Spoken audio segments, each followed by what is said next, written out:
Bem, senhoras e senhores deputados, mais uma vez, boa tarde.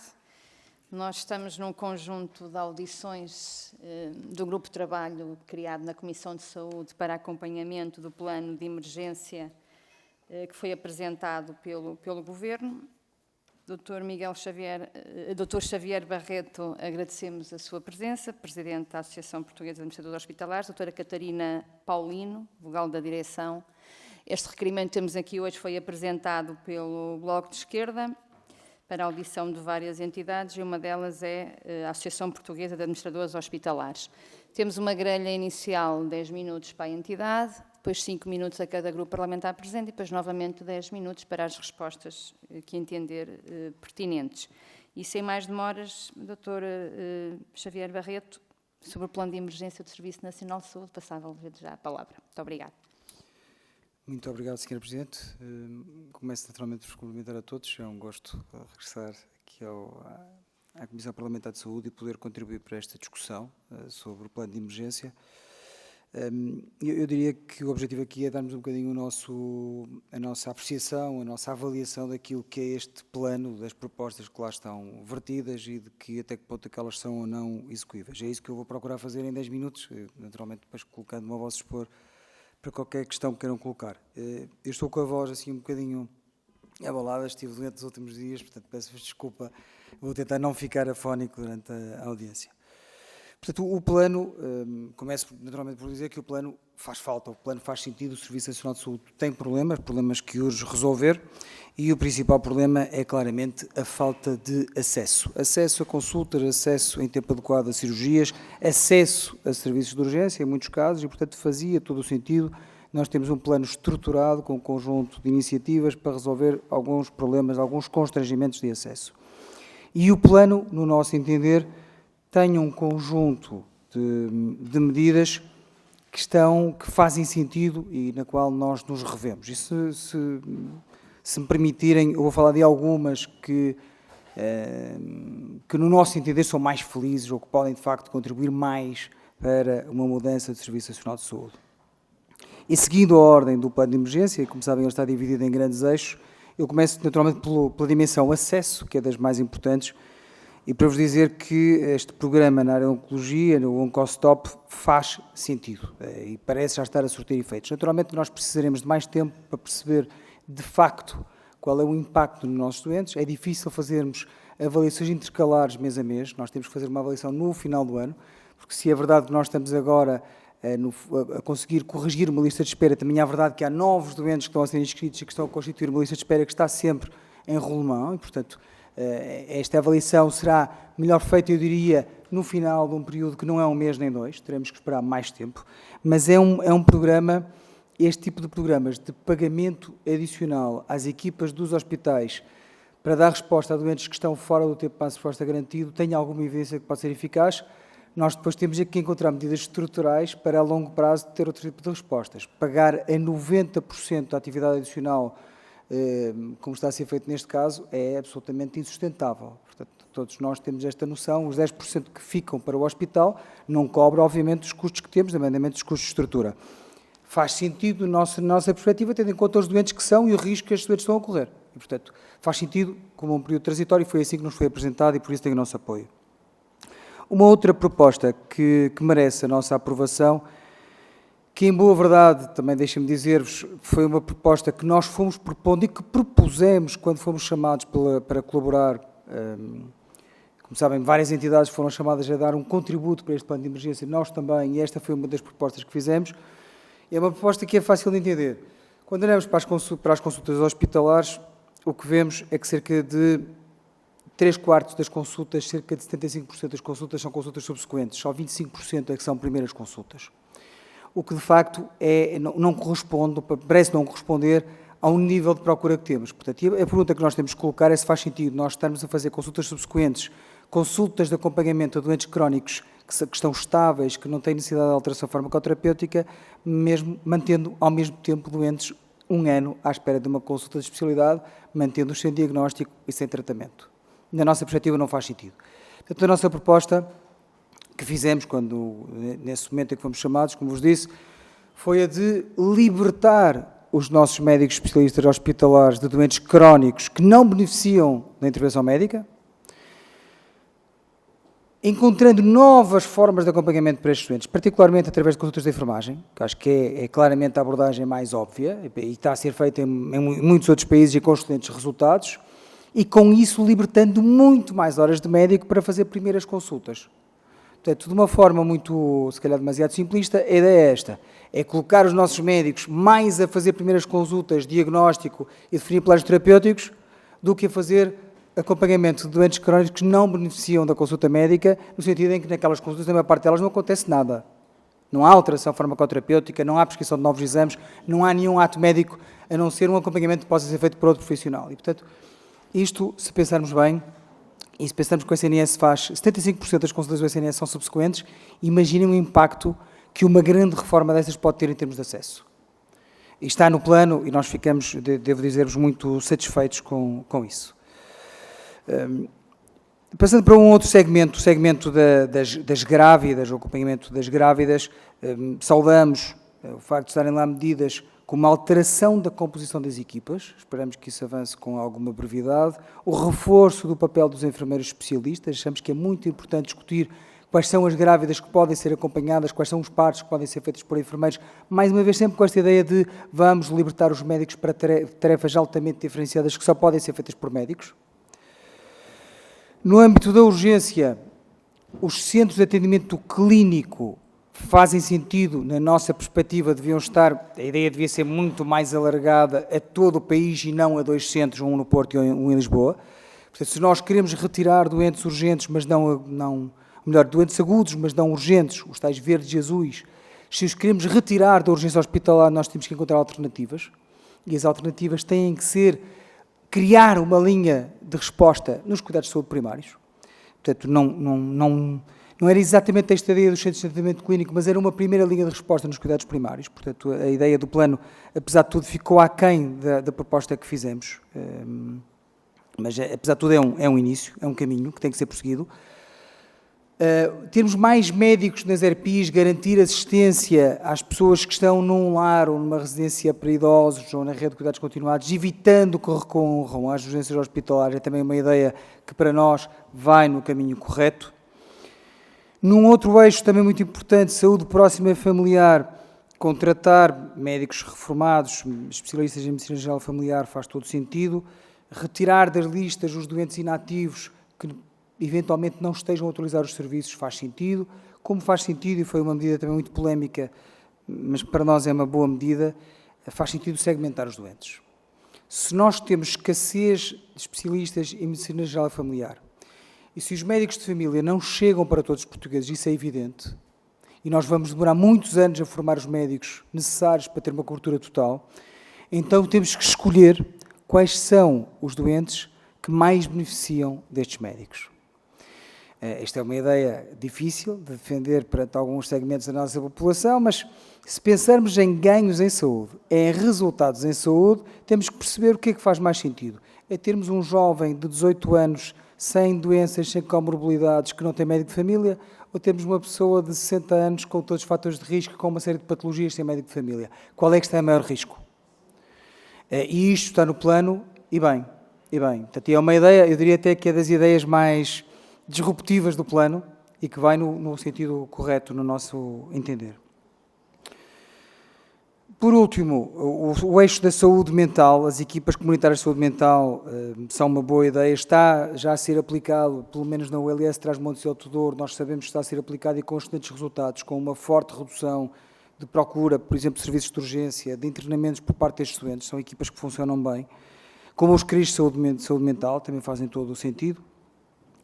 E, portanto, agora, depois de vos dizer aquilo que está bem e aquilo que, nas medidas nas quais nos revemos, eu posso-vos dizer, se calhar já não tenho muito tempo, mas posso-vos dizer de forma muito breve o que é que eventualmente devia estar no plano e não está, no nosso entender.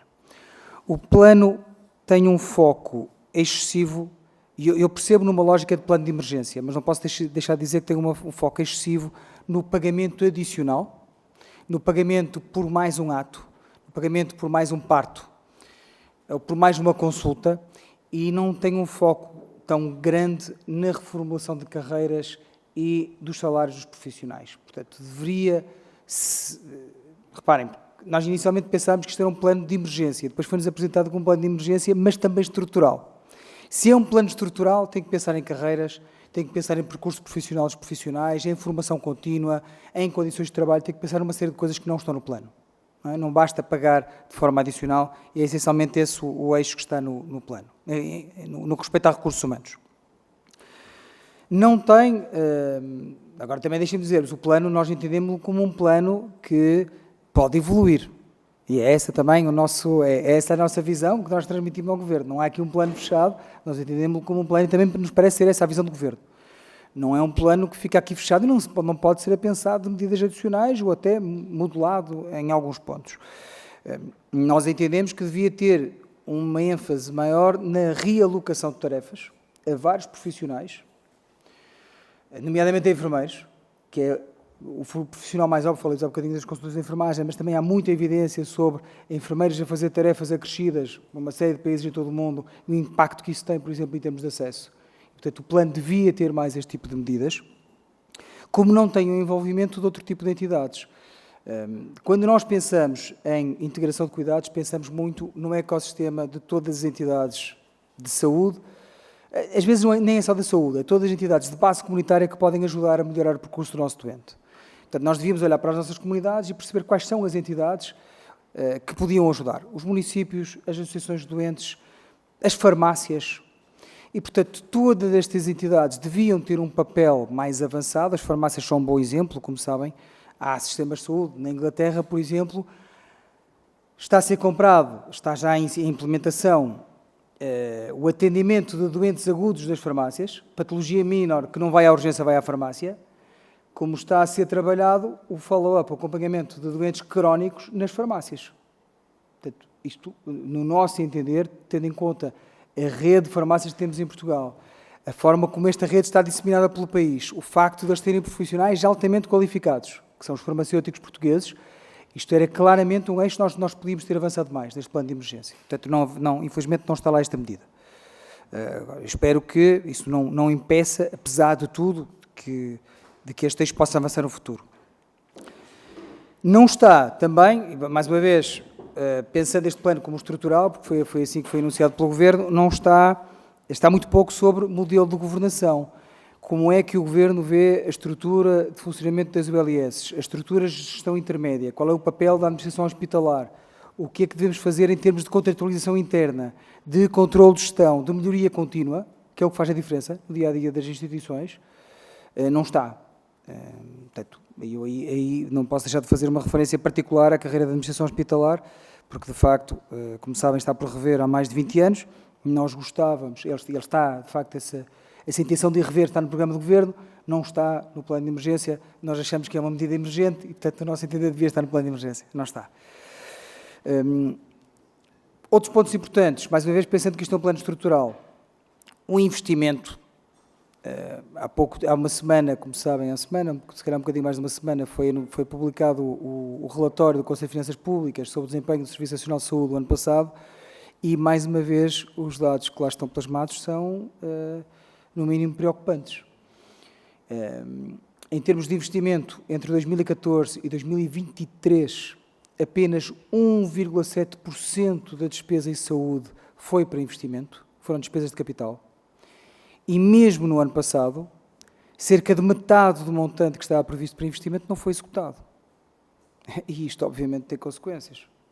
Tem consequências. Portanto, nós não podemos achar que os profissionais trabalham satisfeitos em instalações que muitas vezes estão decrépitas ou com equipamentos que estão completamente ultrapassados. E, portanto, o investimento é um ponto central que compete naturalmente ao Governo enquanto acionista destas ULS. E, portanto, também aqui não temos agora um quadro global de referência, que foi publicado, como sabem, para dar, no fundo, enquadramento, para depois aprovarmos os planos de desenvolvimento organizacional, mas esse quadro global de referência que vem do anterior Governo, não temos a certeza que acomode todo o investimento que o Serviço Nacional de Saúde necessita. E, portanto, achamos que ele tem que ser muito esmiuçado, porque o que lá está previsto levanta-nos algumas dúvidas em algumas linhas, particularmente em investimento, mas mesmo em despesa corrente. E, portanto, em suma, e penso que já ultrapassei, não sei se já ultrapassei os 10 minutos já. Em suma, o plano tem medidas que são importantes, o plano tem medidas que merecem ser implementadas, tem medidas que são apoiadas na evidência, faltam lá pontos importantes, pontos relacionados com o modelo de governação, com o investimento, com a capacidade de retermos profissionais do Serviço Nacional de Saúde. Agora também deixa-me dizer-vos, para acabar, que por muito bom que seja um plano, e nós já tivemos excelentes planos no Serviço Nacional de Saúde, mais importante do que isso eu diria que é a capacidade que poderemos ou não ter de o implementar.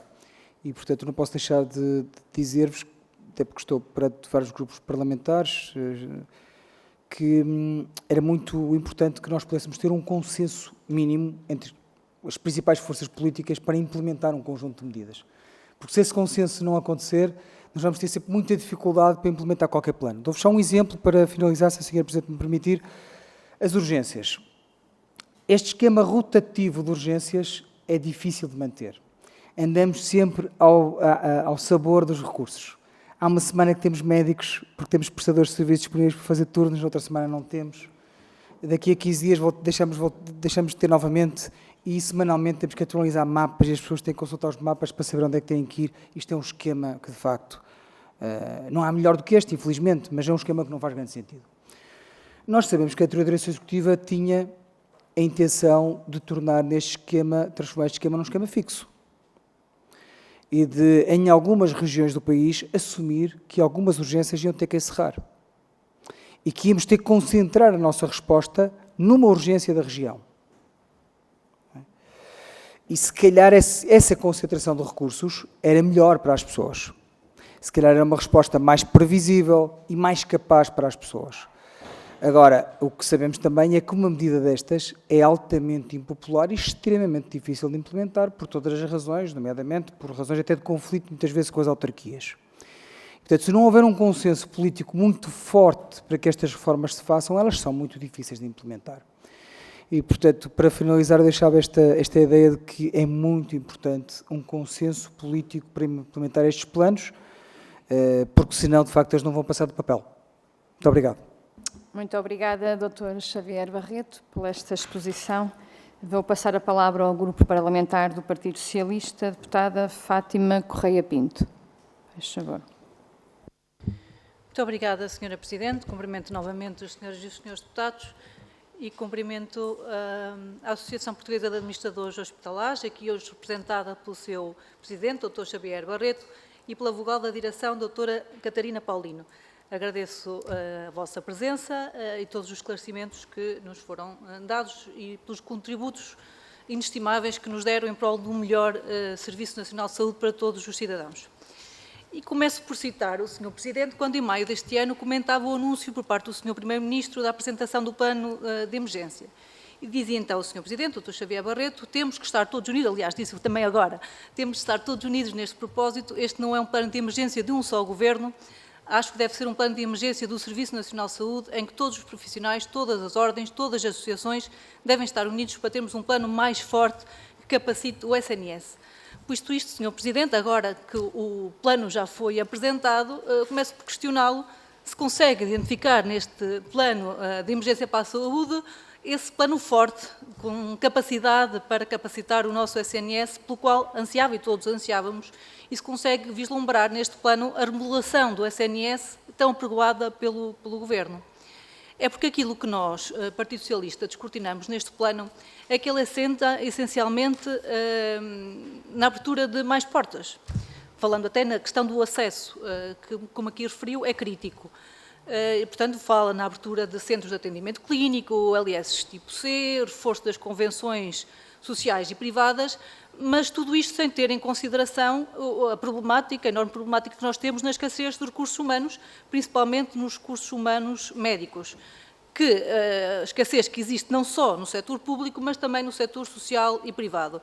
E, portanto, aquilo que verificamos é que não existem medidas nem respostas para a valorização dos profissionais e o plano senta-se nesta fantasia de que existe uma capacidade instalada no setor privado e social que não está a ser utilizada e que vai resolver este problema de acesso ao SNS. pelo que lhe pergunto se, na opinião da Associação Portuguesa dos Administradores Hospitalares, existem profissionais de saúde, nomeadamente médicos, que estão desocupados nos serviços sociais e nos serviços privados. É que, de outra forma, se não existirem, estas medidas apenas vêm fragilizar ainda mais a nossa capacidade de resposta e vêm criar mais dificuldades ao SNS, pois se reforçamos as convenções com recursos humanos escassos, estamos, no fundo, a reforçar a capacidade que o privado tem para ir buscar mais profissionais ao público. Por outro lado, o plano de emergência apresentado parece que não dá alguma importância a medidas que estavam em curso, exatamente tendo em conta esta problemática da escassez dos recursos humanos, nomeadamente a criação do regime de dedicação plena, assim como a criação de centros de responsabilidade integrada que permitem a possibilidade de retribuir melhor os trabalhadores dos nossos hospitais, aqueles que fazem parte dos nossos quadros, com uma menor necessidade, quer de recorrer aos privados, quer de recorrer à prestação de serviços. Contudo, apesar de ser um plano que pretende também ser um plano com medidas estruturantes, a única referência que há a estes centros de responsabilidade integrada é na área da saúde mental. E por isso aquilo que transparece é que o Governo desistiu, principalmente no plano da organização das urgências e da medicina interna, desistiu dos centros de responsabilidade integrada e preferiu investir noutras dimensões, como são as horas extraordinárias ou o recurso a prestações de serviço. Pelo que pergunto se acha que este é o caminho, se este é o rumo certo para resolver o problema da escassez de recursos humanos no SNS, que no fundo é o problema central nas dificuldades de acesso ao Serviço Nacional de Saúde. Em relação ao Oncostop, o Sr. Presidente referiu aqui, e nós concordamos, da importância deste programa, principalmente tendo em conta a pertinência da rápida execução destas cirurgias para o sucesso dos tratamentos destes utentes. Preocupa-nos, porém, se existirá capacidade para as necessárias consultas e meios diagnósticos que serão necessários após cirurgia, pelo menos com a rapidez que seria desejável. Pergunto-lhe se acha que isso poderá vir a ser um problema ou se ocorrerá com alguma normalidade. Em relação ao plano de verão, não sei se já decidiram de quem é a responsabilidade pelo mesmo, como sabe, a Sra. Ministra já disse tudo e o seu contrário. Primeiro era a responsabilidade das direções hospitalares, as mesmas que apelidou de fracas. Depois disse que era uma resposta que ia ser dada apenas pelo SNS 24. Agora, finalmente, parece que é o Ministério que está a trabalhar esta questão, apesar do mapa interativo ter ainda erros e falhas de informação, como foi ainda ontem noticiado. Por isso, a pergunta que deixo é, sendo também este um plano que apresenta medidas apelidadas como urgentes, se espera que essas medidas tenham já algum impacto na gestão das urgências hospitalares neste período de verão, que se perspectiva difícil, como todos sabemos, ou até no próximo inverno, que tendencialmente é um período com grandes constrangimentos. Por fim, ontem na audição regimental, a Sra. Ministra referiu que era a sua intenção levar a cabo um programa de auditorias para avaliar as práticas atuais na gestão de recursos humanos, de forma a aferir quais as ULS que conseguem atrair e reter mais profissionais, em contraponto com as que estão a perder profissionais. Por isso, pergunto-lhe se vê com bons olhos esta avaliação e se, de facto, as ULS têm iguais instrumentos disponíveis para a gestão de recursos humanos ou se têm iguais, se estão em pé de igualdade umas com as outras, dadas as condições até territoriais distintas que as ULS tenham, e, portanto, deverão, mesmo a terminar, Sra. Presidente, se deverão merecer olhares e atenções diferenciados. Muito obrigada. Muito obrigada, Sra. Deputada. Obrigada pela compreensão que eu troquei o grupo parlamentar que iniciava a ronda, peguei aqui numa grelha contrária à que era na nossa reunião. Agradeço a compreensão das senhoras e senhores deputados. Vou passar então agora a palavra ao grupo parlamentar do PST, deputado Miguel Guimarães. Muito obrigado, Sra. Presidente, senhoras e senhores deputados, Dr. Xavier Barreto e Dra. Catarina Paulino, muito obrigado por cá estarem. Gostei muito de vos ouvir, mas, no entanto, sobram aqui algumas questões que eu acho que são fundamentais, ou, se quiser, algumas observações. O Dr. Xavier Barreto começou por dizer que o plano de emergência para a saúde que faz falta, e eu não podia concordar mais do que isso. E os motivos, nós sabemos quais são, há dificuldades naquilo que é a primeira grande dimensão da qualidade, que é o acesso. Portanto, nós neste momento nem estamos muito preocupados depois com a qualidade daquilo que são os resultados, que é uma coisa curiosa. Nós já devemos estar nesta fase como um país europeu de pleno direito, acompanhando os outros países europeus. Mas, em termos práticos, começou por dizer que faz falta. Faz falta, de facto, o plano de emergência em que estejam completamente definidos aquilo que são os objetivos, aquilo que são as medidas e, sobretudo, o tempo em que as medidas são aplicadas. Claro que podemos ter aqui também os custos, ainda não temos. Penso que vamos ter, porque não foi tão fácil de compatibilizar aquilo que algumas das medidas podem ter em termos de custos, mas será apresentado, tanto quanto sei, brevemente. Eu gostava de dar aqui duas notas que eu acho que são importantes, que é: o médico olha sempre, mas sempre, de maneira diferente para um doente que um administrador. Isto é uma coisa importante. Um doente para nós é um doente, e um doente é muito importante. E nós não queremos em Portugal que existam doentes de primeira e segunda categoria.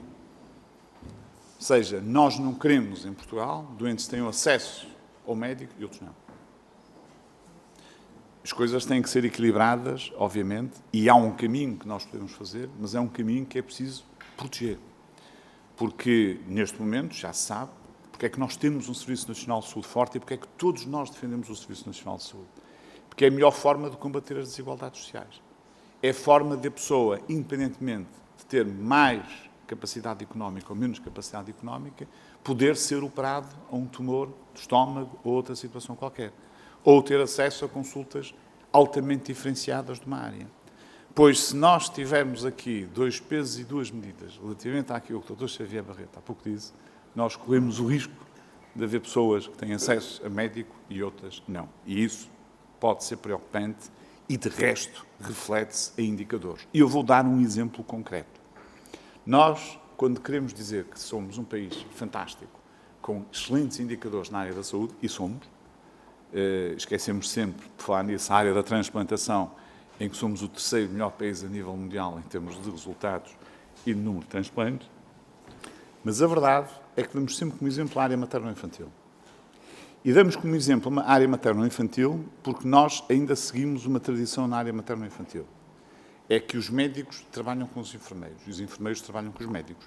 Os enfermeiros já fazem muitos dos partos, chamados partos normais, os partos eutóxicos, que acontecem nos hospitais. Mas o médico está ali ao lado. Estão os dois no serviço de urgência obstétrica, não é? Os países que optaram por fazer a coisa de forma diferente têm piores resultados, piores indicadores naquilo que é a mortalidade materno-infantil de uma forma global. Eu não sei se nós queremos fazer esse caminho ou se queremos manter um caminho de elevada qualidade em que as pessoas trabalham juntas, trabalham em equipa, que me parece, de facto, mais sensato. Outra nota que eu gostava de dar, e que eu acho também que é importante, aos 5 minutos, calma, é a questão das carreiras. As carreiras são fundamentais, não há dúvida que sim. E diz assim, bom, mas as carreiras não estavam no plano de emergência. As carreiras, é evidente que estão a ser tratadas à parte. Eu sei que o Sr. Ministro da Saúde tem reunido com os vários profissionais. É verdade que algumas carreiras têm mais urgência em ser revistas em termos daquilo que é as várias condições que a própria carreira tem em si. Não é só as questões salariais, são mais do que as questões salariais. É verdade que o Partido Socialista recentemente fez uma revisão da carreira com os sindicatos que demorou, penso eu, mais de um ano, mas fez alguma coisa nesta matéria e, portanto, as carreiras são capitais, mas não são suficientes para aquilo que é a atratividade para o Serviço Nacional de Saúde. E deu, aliás, há bocado um exemplo também interessante, que é nós temos farmacêuticos altamente qualificados. Temos. E são muito bons os nossos farmacêuticos. São os melhores farmacêuticos da Europa. Não sei se têm ou não as competências para essa medicina. São coisas diferentes e que aportam para os nossos doentes uma questão que é a questão da responsabilidade. De resto, gostei da sua apresentação, gostei das sugestões que fez ao próprio plano de emergência, que são muito úteis e, portanto, muito obrigado. Muito obrigada, Sr. Deputado. Vou passar a palavra ao Grupo Parlamentar do Chega, Sra. Deputada Diva Ribeiro. Muito obrigada, Sra. Presidente, senhoras e senhores deputados. Saúdo também a presença do Dr. Xavier Barreto e da Dra. Catarina Paulino. Doutor, em 2023 1,7 milhões de utentes não tinham médico de família. São mais 230 mil utentes relativamente ao ano anterior. Do mesmo modo, o volume total de consultas médicas realizadas nos cuidados primários continua a diminuir. Uma das medidas urgentes do plano de emergência apresentado pelo Governo no passado mês de maio é a afetação dos médicos de família aos utentes em espera com a capacidade atual do setor público. Considerando que as medidas urgentes deste plano prevêem resultados até 3 meses, considera o doutor, na sua opinião, que este é um objetivo execuível? Como se conseguirá fazer, então, a diferença com os mesmos recursos? Já após a apresentação do Plano de Emergência de Saúde, tivemos dias em que 12 urgências de obstetrícia e de pediatria estiveram fechadas no país. E muitas outras tiveram constrangimentos, com especial incidência nas áreas de obstetrícia, ginecologia e pediatria.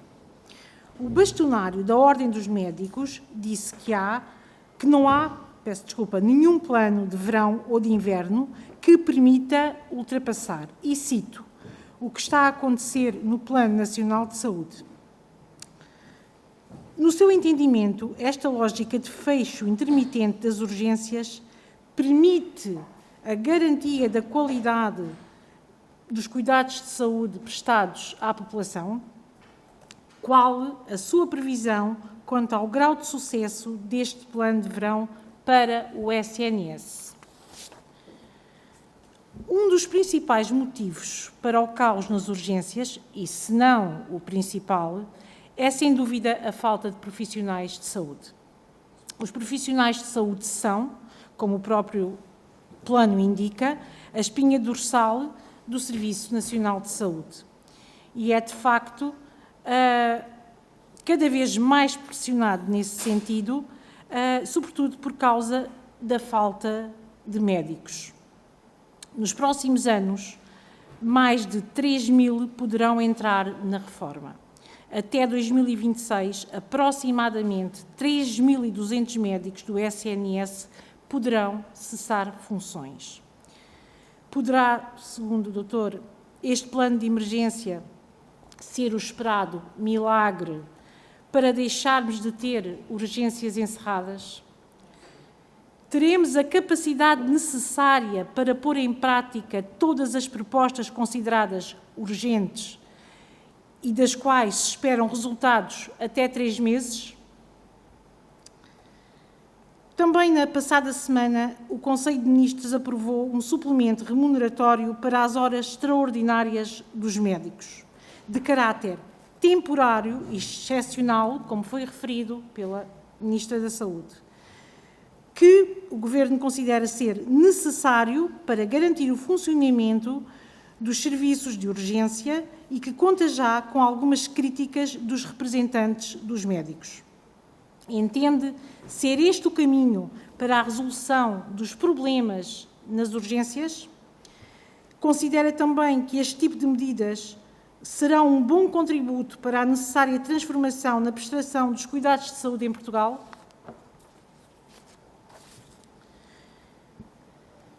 Entende, por outro lado, que estas medidas apontam as necessárias alterações para que este verão seja melhor do que o verão passado nos serviços de urgência? Uma das medidas prioritárias deste plano consiste na libertação de camas indevidamente ocupadas nos internamentos hospitalares. A ideia central é retirar situações sociais dos internamentos hospitalares a nível nacional, através do recurso à rede social, privada e à hospitalização domiciliária sempre que aplicável. O que é que nesta matéria traz de novo neste plano de emergência? Constituirá esta medida a transformação necessária para mitigar este grave problema? Recentemente, em entrevista referiu que o sucesso do plano de emergência para a saúde está condicionado a mais do que boas intenções e propostas técnicas. Será possível clarificar esta ideia? A senhora Ministra afirmou aqui, no passado dia 5 de junho, que, e passo a citar, nós temos lideranças fracas. Precisamos de lideranças à frente dos hospitais e à frente dos serviços que sejam mobilizadoras, que atraiam jovens profissionais e que os tratem bem. Por outro lado, ouvimos do Sr. Doutor afirmar que temos que, em primeiro lugar, garantir que os conselhos de administração estão dotados de ferramentas necessárias e da autonomia necessária para poderem ter estes resultados. E termino então perguntando, na sua opinião, o que poderá estar a faltar nas lideranças para que possam ser mobilizadoras e atrair jovens profissionais? Muito obrigada. Muito obrigada, Sra. Deputada. Vou passar a palavra ao Grupo Parlamentar da Iniciativa Liberal, Sr. Deputado Mário Amorim Lopes. Muito obrigado, Sra. Presidente. Dr. Xavier Barreto, bem-vindo de volta a esta comissão. Sinto aqui alguma familiaridade com a sua vinda. Fico com a impressão que o vejo mais frequentemente que os meus próprios filhos. E, portanto, seja bem-vindo de volta. Antes de fazer aqui, levantar os meus pontos da intervenção, eu gostava só de comentar algo que foi discutido, e bem, acho que é um ponto importante, que tinha que ver com os cuidados especializados e o facto de garantirmos que os médicos se focam precisamente na prestação desses cuidados altamente especializados, nos atos médicos que só os médicos podem desempenhar, porque isso naturalmente permite que eles estejam focados nesses atos médicos, são da sua responsabilidade. E depois na conversa surgiu também a questão dos enfermeiros especialistas, e incluiria eu também dos enfermeiros de prática avançada.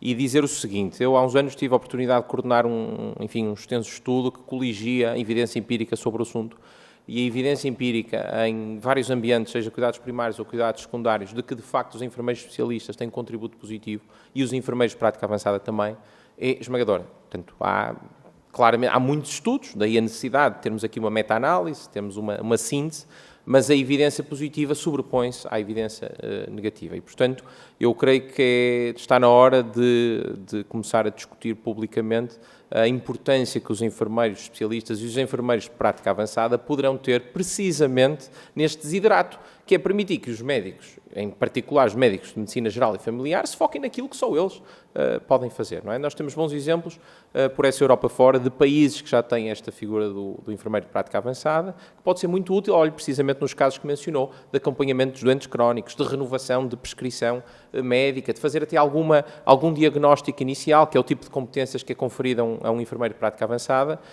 naturalmente que, em caso de dúvida, uma vez mais referenciando para um médico como deve de ser. Portanto, tem de estar bem protocolado. Mas eu creio que esse ponto era importante discutir. Depois, eu gostava de tocar em mais duas questões que são um bocadinho tangenciais ao plano de emergência, mas, enfim, já discutimos recentemente o plano de emergência, eu creio que não há muito a acrescentar nestas 2 semanas, não houve assim grandes desenvolvimentos, e eu creio que estes temas são muito importantes para os portugueses.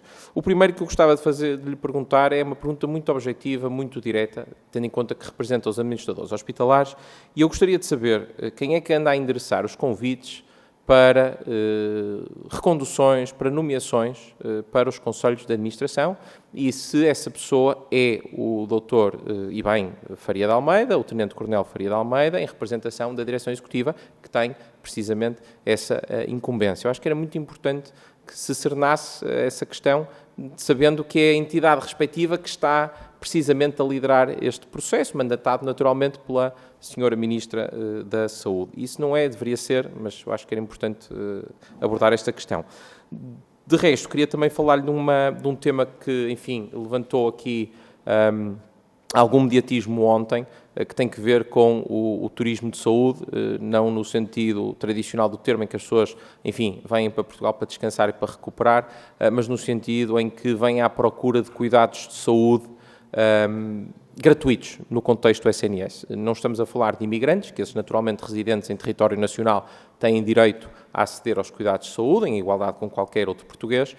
Falo, sim, de turistas que vêm especificamente serem tratados no contexto do Serviço Nacional de Saúde. Desde que isto foi tema ontem, nós recebemos inúmeros testemunhos, inúmeros exemplos de pessoas que vinham deliberadamente, muitas de países mais ricos, como os Estados Unidos ou como a França, e que vinham deliberadamente procurar cuidados de saúde. A senhora Ministra confirmou ontem que, de facto, os administradores hospitalares estavam a confirmar que isso acontecia, que nem sempre era possível faturar ou remeter para o país de origem. Eu acho que era importante dar-nos aqui o seu input, a sua visão de dentro, tendo em conta que preside a Associação Portuguesa de Administradores Hospitalares, sobre o que é que está a acontecer, se nos consegue ajudar para termos uma ideia aqui da magnitude do problema. A percepção, mas é uma percepção, é que estamos a falar de milhões de euros, portanto, quando olhamos para o Serviço Nacional de Saúde como um todo, e num país com recursos escassos, isso significa prestar menos cuidados de saúde a outros, para além da questão de iniquidade óbvia, que é pessoas que vêm de países mais ricos, com mais capacidade económica, virem a Portugal procurar cuidados de saúde e serem os portugueses que têm menos condições a prestá-los. Muito obrigado. Muito obrigada, Sr. Deputado. Vou passar a palavra ao Grupo Parlamentar do Bloco de Esquerda, Sra. Deputada Marisa Matias. Muito obrigada, Sra. Presidente. Senhoras e senhores deputados, Dr. Xavier Barreto, Dra. Catarina Paulino, muito obrigada pela vossa presença. Requeremos a vossa presença aqui, à semelhança de outras entidades, porque entendemos que é muito importante ouvir as entidades estruturais do Serviço Nacional de Saúde sobre este plano de emergência, e aproveito para agradecer-lhe desde logo os contributos que na sua intervenção inicial já nos trouxe, portanto, e que elimina muitas das questões que poderiam ser colocadas, porque na realidade fez uma intervenção inicial onde respondeu a várias das dúvidas que poderíamos ter. E nesse sentido serei muito breve e gostaria apenas de colocar duas questões, e aproveitando a vossa presença aqui, porque, como já foi referido, já temos tido várias oportunidades de discutir o plano de emergência para o Serviço Nacional de Saúde.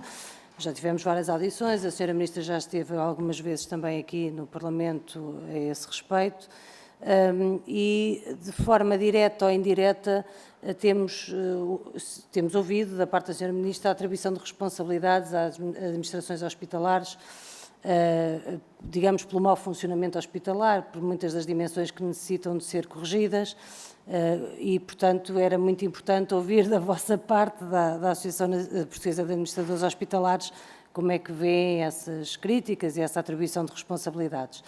E uma segunda questão, também muito direta, que tem a ver com um outro anúncio da Sra. Ministra, da auditoria aos Conselhos de Administração dos hospitais, uma auditoria que deve ser feita em relação aos seus resultados e segundo a Sra. Ministra, para que se possam substituir os piores conselhos de administração e manter apenas os melhores. O Sr. Dr. já se pronunciou a este respeito e sabemos que não é contra a auditoria, mas referiu também que seriam necessários alguns esclarecimentos, clarificações em relação à natureza desta própria auditoria. Se pudesse esclarecer-nos, também agradecia. Obrigada. Muito obrigada, Sra. Deputada. Vou passar então a palavra ao Dr. Xavier Barreto para gerir o tempo dos 10 minutos que temos agora nesta segunda parte. Muito obrigada. Bom, são muitas questões, eu vou tentar responder a tudo em 10 minutos. Portanto, relativamente às questões do Grupo Parlamentar do PS, de facto os CRIs não estão muito presentes no plano de emergência, mas eu não tenho a percepção de que o Governo não queira avançar com os CRIs. Aliás, ouvi parte da audição ontem da Sra. Ministra, pareceu-me que continua a ser uma prioridade do Governo dos CRIs. Portanto, não tenho essa percepção de que se queira abandonar a ideia dos CRIs. Estão os CRIs de saúde mental no plano de emergência. Esses estão, que me dá alguma indicação de que a ideia continua a fazer sentido para este Governo. Para nós faz. Para nós faz até mais do que numa lógica de estar a olhar para subunidades dentro do hospital. Nós advogamos ou defendemos uma outra ideia, que é o salário de todos os profissionais de saúde devia ter uma parte variável associada ao desempenho do profissional e da equipa onde ele está a trabalhar. Esta ideia de ser melhor retribuído ou ganhar mais em função do seu desempenho não devia estar restrito a um conjunto de profissionais que integram um CRI. Isso gera algumas iniquidades dentro dos hospitais e gera alguns problemas. Acho que a ideia devia ser muito mais alargada a todo o Serviço Nacional de Saúde e, portanto, contribuiria provavelmente para termos mais profissionais de saúde. A questão do OncoStop, se é suficiente ou não, naturalmente que não. É preciso mais investimento, tem outras dimensões. Deixe-me falar-lhe de uma dimensão que eu conheço bem. a maior parte dos hospitais portugueses tem os seus hospitais de dia completamente no limite. Portanto, os hospitais de dia onde se fazem quimioterapias, onde são tratados doentes oncológicos, estão completamente no limite. E quando eu digo no limite, é naquele limite em que, se não fizermos mais investimento, investimento é o quê?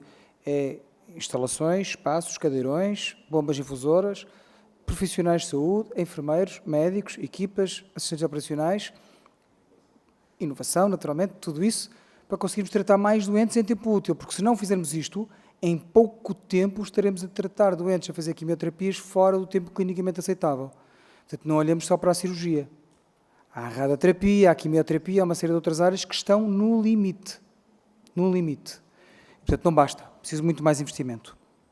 Eu não espero, outra questão que me colocou, não espero que este verão seja diferente por conta das medidas do plano de emergência. Acho que não vai dar tempo para elas surtirem o efeito que nós desejávamos. Portanto, no verão, preparemos-nos todos para termos encerramentos em algumas noites, em alguns fins de semana, para termos um funcionamento rotativo de urgências. O nosso desafio é de articular o melhor possível estas urgências para conseguirmos dar a melhor resposta possível às nossas pessoas, à nossa população. Não existe alternativa. Não existe alternativa, nunca seria nenhum plano de emergência, por melhor que fosse, que iria mudar isto. Não era suficiente. Depois, eu não sei se me colocou... eu acho que sim, que faz sentido nós estudarmos de uma forma mais profunda porque que alguns profissionais, particularmente profissionais médicos, estão a abandonar o Serviço Nacional de Saúde. Nós dizemos todos que são questões salariais, são certamente, são certeza também condições de trabalho, são questões de flexibilidade de horários, mas eu acho que fazia sentido o Serviço Nacional, o Ministério da Saúde, aliás, aprofundar mais esta análise e perceber exatamente o que é que está a acontecer e o que é que motiva as pessoas, particularmente estas novas gerações, para depois poder ter uma oferta que vá mais ao encontro das suas expectativas. E, portanto, eu acho que esse trabalho está por fazer. Nós achamos todos que tem a ver só com salários e eu suspeito que não. Que se calhar não é só salários, há uma série de outras questões que são importantes. Depois, penso que foram as questões que me colocou.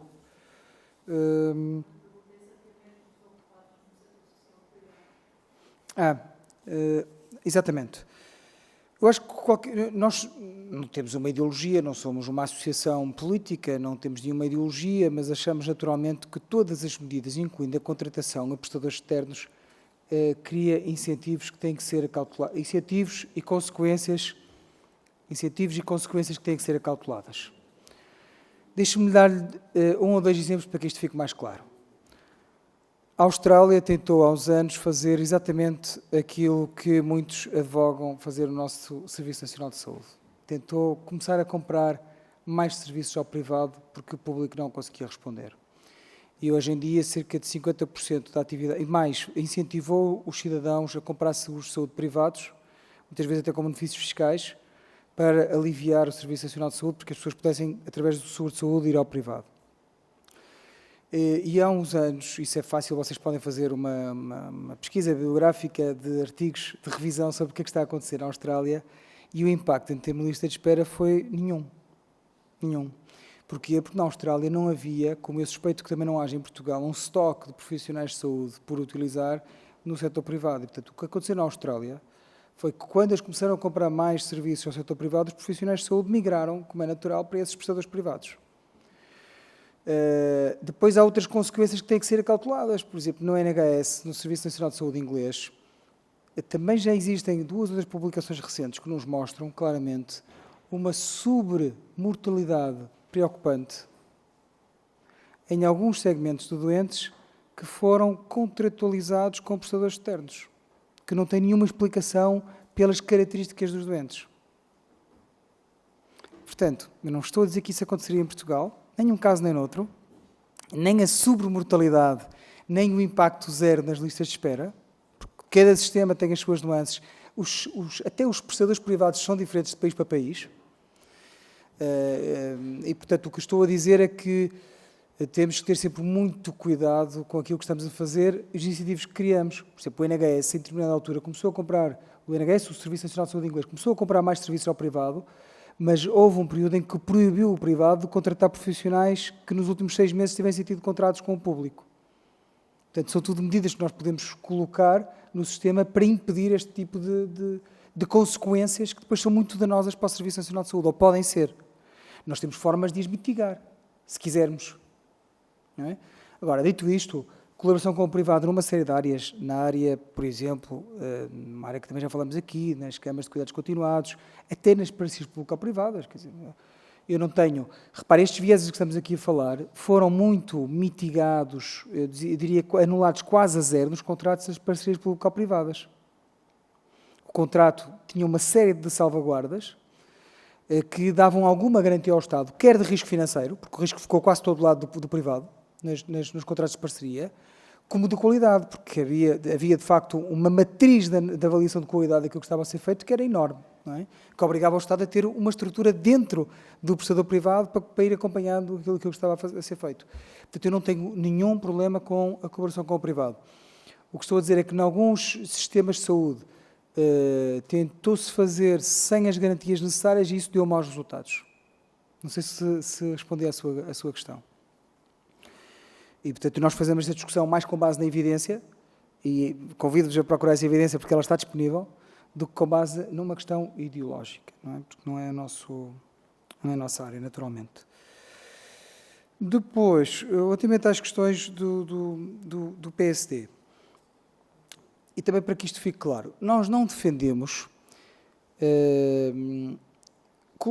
colocar profissionais, outros profissionais, a fazer atividades médicas. Isso é um erro total. Parece uma questão de semântica, mas não é. Nós não queremos enfermeiros a fazer consultas médicas. O que nós estamos a dizer é que alguns doentes, nomeadamente doentes crónicos estáveis, sem necessidade de alteração farmacoterapêutica, podem ser acompanhados por consultas de enfermagem ao invés de por consultas médicas. São coisas completamente diferentes.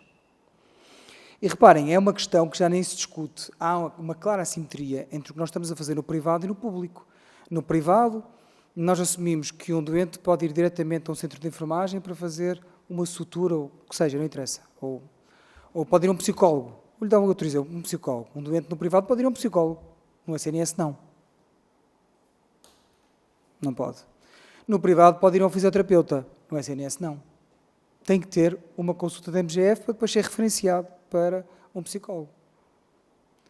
Portanto, há uma série de diferenças que até nessa ideia de salvaguarda do âmbito das profissões, para nós são difíceis de entender. Porque isso no privado já está a acontecer. E, portanto, o ato médico é absolutamente inviolável. Inviolável. Isso não está em questão. O que nós estamos a dizer, e a evidência internacional é muito robusta, estou a falar de evidência que acompanhou, fez análises retrospectivas de intervenção de enfermeiros com tarefas avançadas ao longo de 10 ou 15 anos, chegou ao final e os resultados são claríssimos. Ganhos em qualidade, ganhos em resultados em saúde, ganhos em custos, sejamos claros também. E, portanto, a evidência é muito robusta. E eu acho que é uma discussão que tem que ser feita e tem que ser feita com as ordens. Não pode ser feita contra nenhuma ordem. Portanto, eu não estou a propor que isto seja imposto contra, por exemplo, para que sejamos claros, contra a ordem dos médicos. Não, de todo. É um percurso que tem que ser discutido, é uma equipa multidisciplinar, aí eu concordo totalmente com o Sr. Deputado Miguel Guimarães, isto tem que ser sempre em equipa, sempre. Portanto, o que estou a dizer é que dentro da equipa, uma equipa que acompanha diabéticos, por exemplo, pode definir que um doente, ao invés de vir de 6 em 6 meses a uma consulta de endocrinologia, pode vir de ano a ano, intercalando com uma consulta de enfermagem, tendo o enfermeiro a possibilidade de referenciar este doente para o médico se isso for necessário. Não é? Mas isto sempre em consenso dentro da equipa. E isto, eu acredito, que tem um grande poder transformador do nosso Serviço Nacional de Saúde, em termos de acesso. Portanto, acho que é um caminho que tem que ser discutido. O mesmo em relação aos farmacêuticos. Eu, quando falo em intervenções farmacêuticas, falo em consulta farmacêutica. Não falo em colocar farmacêuticos a fazer atos médicos. E a consulta farmacêutica também está definida o que é uma consulta farmacêutica.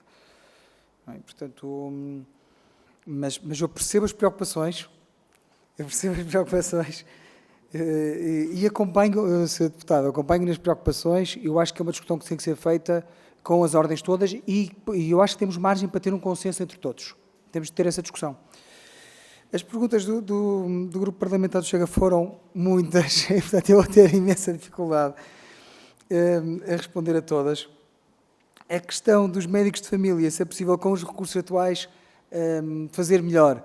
Eu acho que é possível se nós fôssemos às listas em 3 meses, perguntam-me em 3 meses, nós podemos ir à lista, retirar da lista os doentes que são jovens, que não têm comorbilidades, que não têm doenças, que não têm fatores de risco e colocar lá os doentes que não têm médico de família e que estão em risco. Isso é possível. É claro que socialmente vai gerar algumas dificuldades, não é?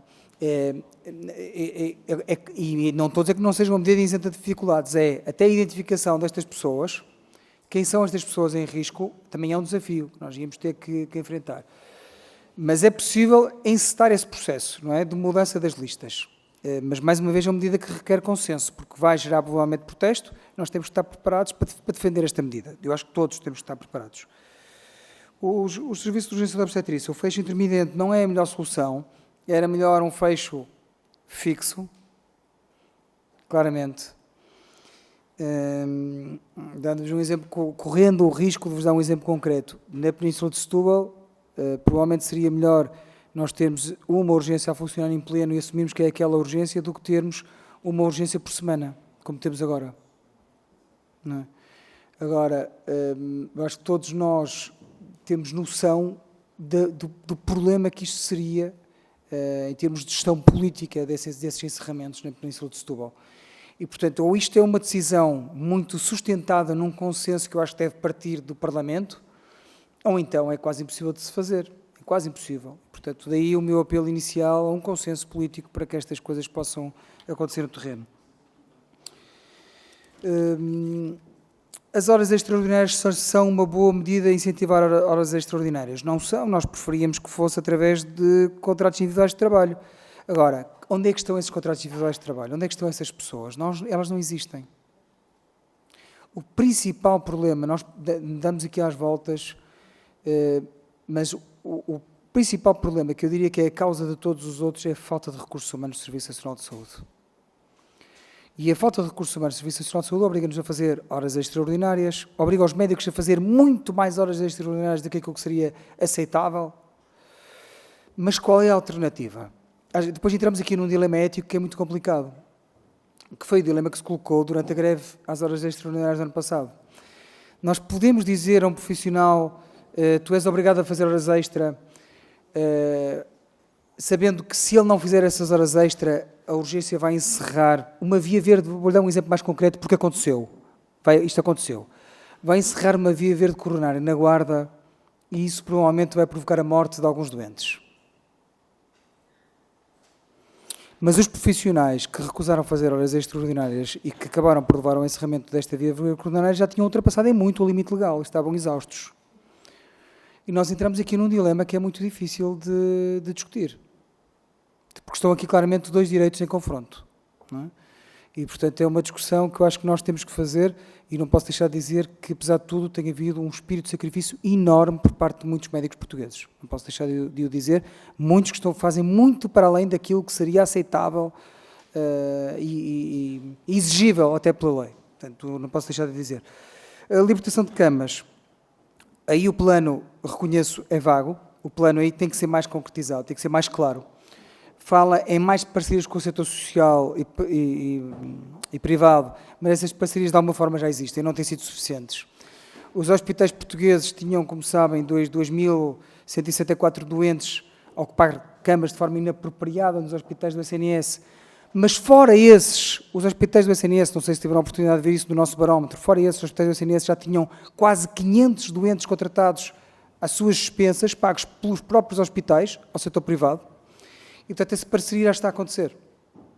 O que é que nós podemos fazer para além disto? E eu acredito muito mais no apoio às famílias, no apoio aos cuidadores informais, em criar condições estruturais das famílias portuguesas para receber estas pessoas em casa. Porque acho que é isso que está a faltar. Acredito muito mais nisso do que num aumento de rede, que acho que vai demorar tempo, não é? Temos que terminar, Sr. Doutor. Desculpem lá, as questões foram muitas, mas eu acho que respondia praticamente tudo. A questão da auditoria... foi a pergunta do Bloco de Esquerda, nós naturalmente somos a favor de qualquer auditoria, temos que perceber qual é o ponto de partida. Repare, os hospitais portugueses assinam todos contratos prevendo resultados financeiros negativos.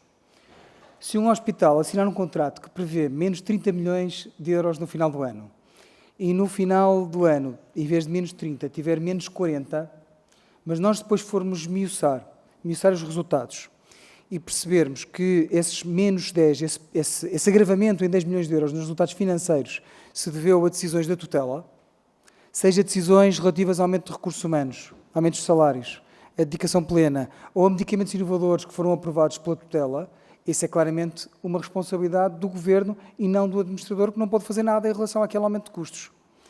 E, portanto, o ponto de partida, os termos em que essa auditoria vai decorrer, é muito importante. E, portanto, isso falta esclarecer. Agora, os administradores são sempre responsáveis pelo que fazem. Não são, responsáveis pelo que não fazem. Não é? Bem, muito obrigada, Dr. Miguel Xavier. Nós estendemos um bocadinho a grelha, mas perceberam que o assunto era pertinente e o grupo de trabalho também é para isto mesmo. Portanto, muito obrigada pela presença e pela disponibilidade. Senhoras e senhores deputados, continuação de um bom dia. Muito obrigada.